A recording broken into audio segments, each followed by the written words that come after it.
It is another year that we meet around the 30th of July when we try to commemorate the struggle against one of the worst crimes in our time, human trafficking.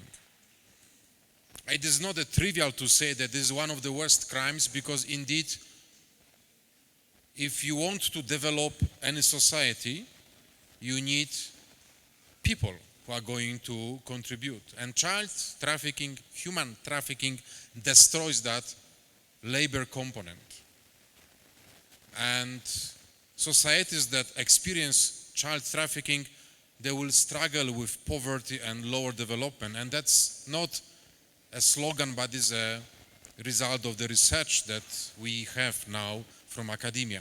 That is why this year we have this call for commemoration, this special day. Leave no child behind in the fight against human trafficking. We especially focusing on children. Why? Obviously, children are the most vulnerable among the victims. But then also, because of the number, I don't even know, 1 in every 3 victims is actually a child. 30% and more. And this number is growing. In the past, we used to say that those who are becoming victims of human trafficking are girls. Nowadays, we recognize more and more boys who are also victims of this crime. Indeed, human traffickers, those who deal with selling people, they also find ways to make money regardless of your gender, sex, identity, race and ethnic association. That is why I'm very happy we're here today. I want to say thank you to you for being here. A special thanks I want to say to the survivors of human trafficking who are among us, and I want to welcome you to this event that tries to get us together. Because, as you know, human trafficking, child trafficking is a crime that is very complex, and also, if we want to stop child trafficking, we need to be ready for a journey. It is not one day event, it is not one action that can stop child trafficking, but it is a journey that starts and we need to carry on.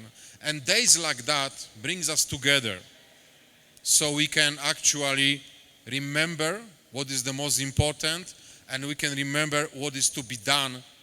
And there are certain things to be done and we must do them.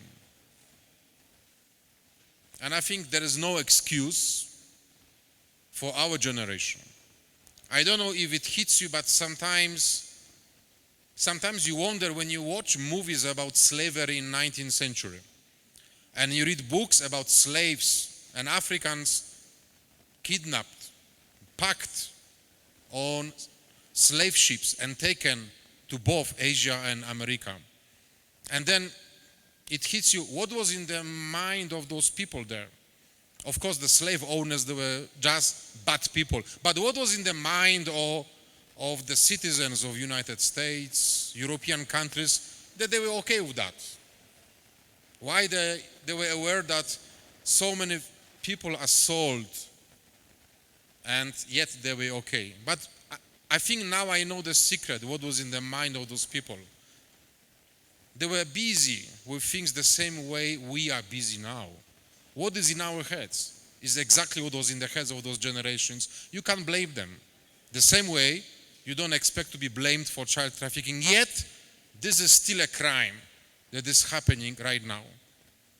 And I'm so happy that we are here today, despite the difficult time that we have in the country, globally, around the world. We must not forget that child traffickers actually are death sellers, and they steal our future. That is why I want to say, let us say together, leave no child behind in the fight against human trafficking. Thank you.